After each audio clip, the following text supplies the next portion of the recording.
Hello সবাইকে। অনেক দিন ধরে আমি ব্লগ দিচ্ছি না বলে অনেকেই কৌতূহলবশত জিজ্ঞেস করছে যে আমি কি আর ব্লগ দেবো না, মানে আমি কি ছেড়ে দিলাম, হয়ে গেল আমার ব্লগ। তো সেটা নয়।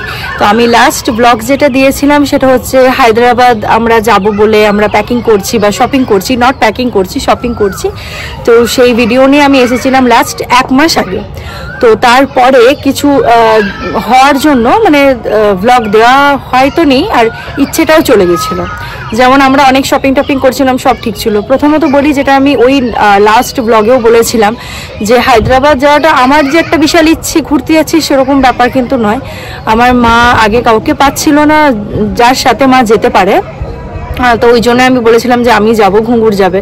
তো তারপর আমরা সবাই মিলে ওই ডিসিশনে আসি যে আমি মাকে নিয়ে যাব, মানে আমরা যাব তো কুন্ডু স্পেশালের সাথে। মানে ওটা ট্যুর অ্যান্ড ট্রাভেলসের, আপনারা জানেন প্রচণ্ড রিনাউন্ড কুন্ডু স্পেশাল, বহু বছর ধরে ওনারা করে আসছেন এই মানে এই ব্যবসা বা এই কাজটা। এটা খুব ভালো একটা কাজ বলবো, যে সবাইকে নিয়ে যাচ্ছে, যাদের হয়তো কেউ নেই তাদের পাশে দাঁড়াচ্ছেন এবং তাদের একটা লাঠি হয়ে চলছেন।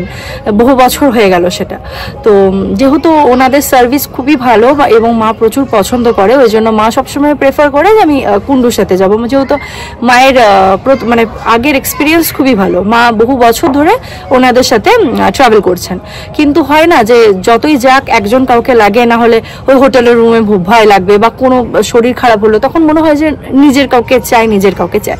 তো যেহেতু দিদি শ্বশুর শাশুড়ি আমি বলেছি যে সব জায়গাতে মায়ের সাথে যায়, তো এইটাতে মানে এই জায়গাটাতে মানে মল্লিকার্জুন, এটাতে ওনাদেরও প্রথমে হচ্ছিল না, ওনাদেরও শরীর ঠিক ছিল না, অসুস্থ ছিলেন, ওই জন্য হয়ে উঠছিল না। তাই জন্য মা ভাবলো আমি কার সাথে যাব। এটা বহু বছরের পর, মানে 3-4 বার করোনা হয়ে গেল, এই হয়ে গেল। তো মাদের 11টা জ্যোতির্লিঙ্গ কমপ্লিট হয়ে গেছে, জাস্ট একটাই বাকি আছে, সেটা মল্লিকার্জুন।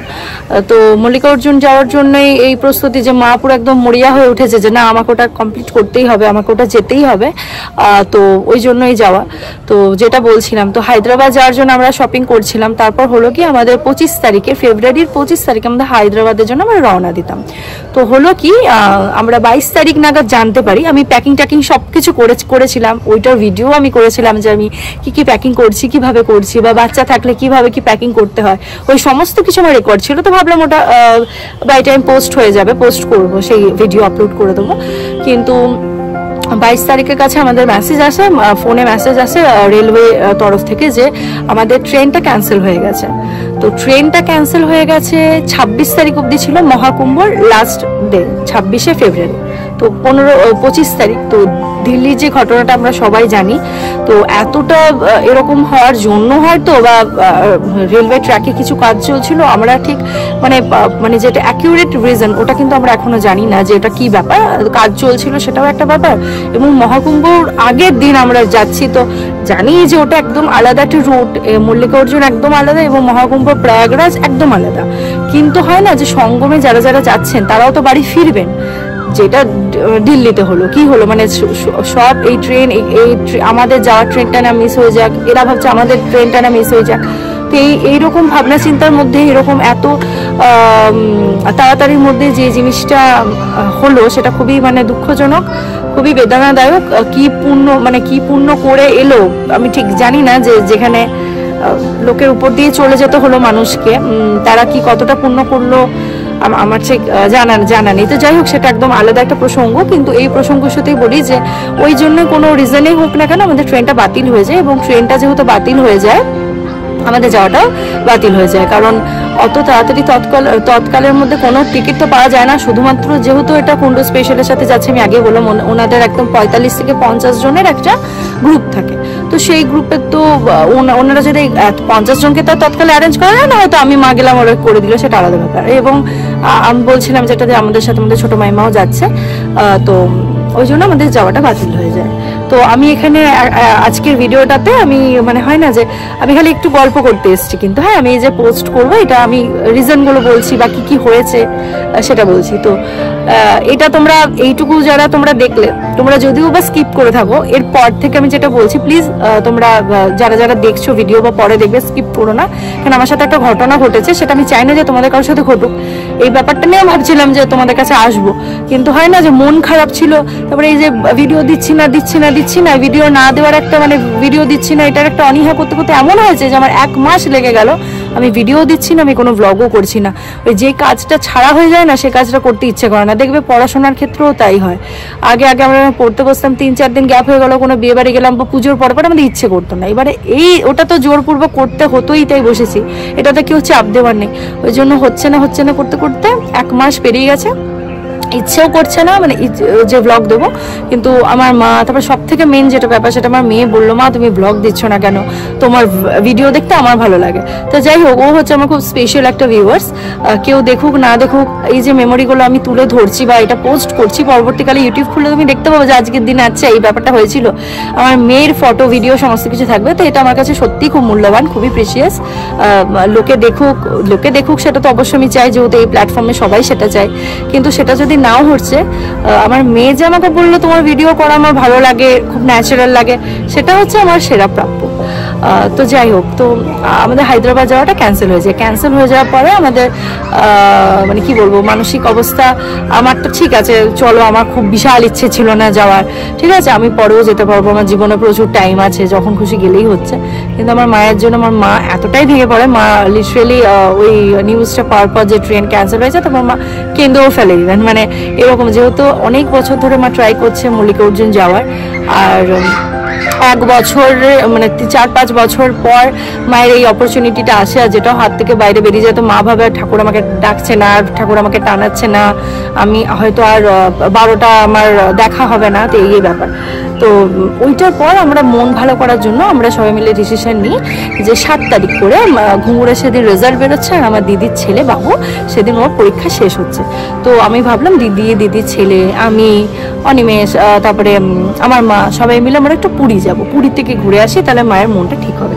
তো সেটা কিন্তু প্রথমে আমরা মাকে জানাইও নি, আমি আর আমার দিদি মিলে ডিসিশন নিলাম যে ঠিক আছে তাহলে তাই যাওয়া হবে। অনেক ট্রেন খোঁজা হলো, বাস খোঁজা হলো, সমস্ত কিছু খোঁজা হলো।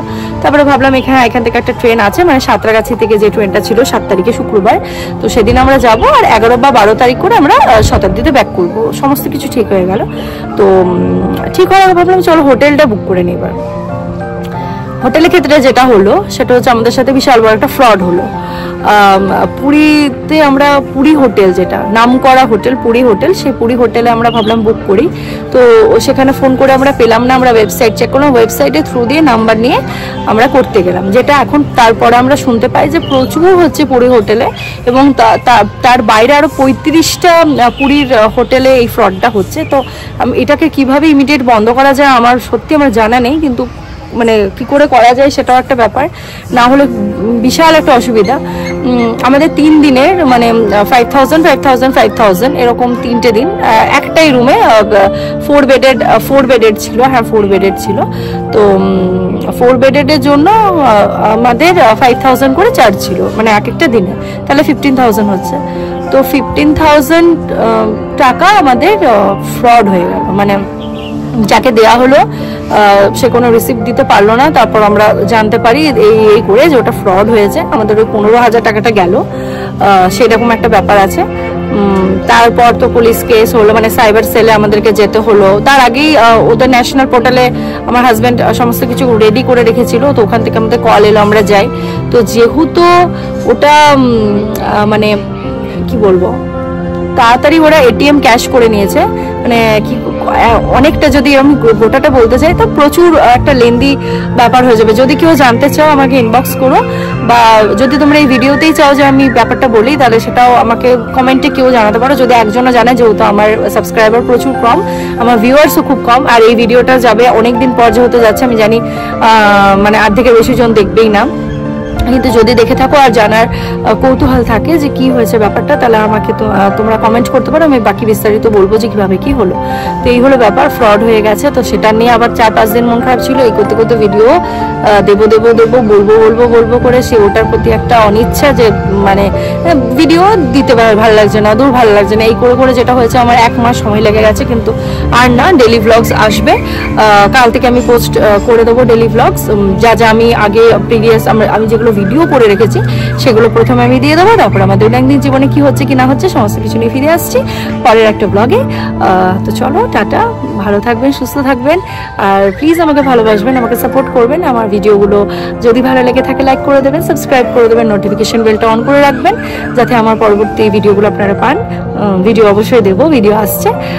তো এতক্ষণ ধরে যদি আমার ভিডিওটা আপনারা দেখে থাকেন তার জন্য অসংখ্য অসংখ্য ধন্যবাদ। চলুন, টাটা।